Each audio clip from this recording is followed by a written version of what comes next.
why do you cover your heads? Well, I don't know. I started losing all my hair, so I started...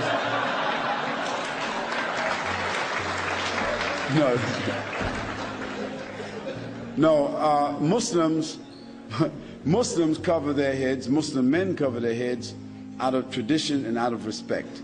Not all Muslim men cover their heads, obviously, but those that do, they do so because at times the Prophet, peace and blessings be upon him, he liked to do that. For me, I like to distinguish myself as a Muslim. And whether I'm wearing a suit and tie, which I do sometimes, or whether I'm wearing a gown like I'm wearing today, I like to cover my head because not many people cover their heads. Not many Muslims, not many men, period, cover their heads with a brimless cap. So if I'm in an airport, I'm always designated. You know what that means, right? I always ask the people in the lounge when they say, Mr. Yasin, you've been randomly selected. I say, I know, I'm designated, right? And I turn around to the other people in the lounge and I say to them, is there something distinct about me that I should always be designated? And what do you think they do? They say, yes. So, yes, Muslims, many Muslims choose to cover their heads, just like most Muslim men, following the tradition of the Prophet ﷺ, choose to grow a beard.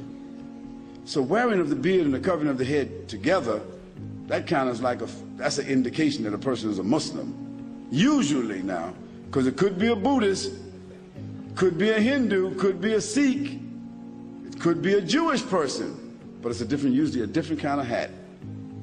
So wearing of the beard is a tradition. Doesn't mean that a person cuts their beard off, they're not a Muslim, but most Muslim men, because of the tradition of the Prophet, peace be upon him, that he told us to do, they usually grow a beard. And some of us, we like to cover our heads. Now for the Muslim ladies, that's different.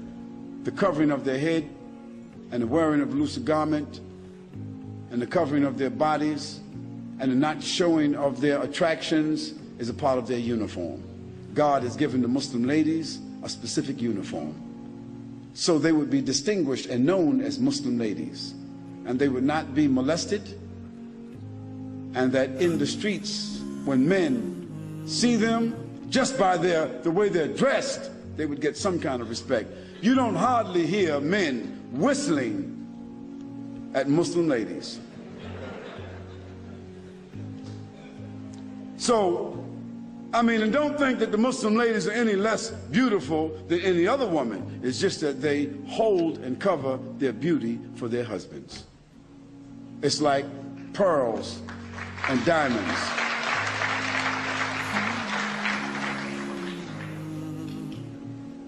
If I came to your house and I asked you, can I see your diamonds? Can I see your money?